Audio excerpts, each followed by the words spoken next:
Beberapa hari lalu, video seorang pria bernama Alfi Fahri harus membatalkan acara pernikahannya karena memergoki calon istri selingkuh sempat viral. Padahal acara pernikahan mereka itu akan dilangsungkan 6 hari lagi.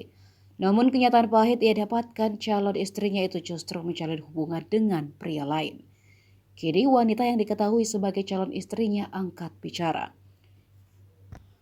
Wanita yang bernama Maulidah itu membongkar isi chat antara dirinya dan calon suaminya tersebut, yang berisikan cekcok dengan Alfi. Dalam chatnya ia menyinggung soal masalah biaya prewedding hingga pernikahan. Ia mengatakan jika calon suaminya itu sudah sering kali berbohong. Rencana prewedding setelah lamaran yang akan dibayarkan oleh saudara Alfi, tapi harus dibatalkan termasuk booking gaun karena uang tak ada.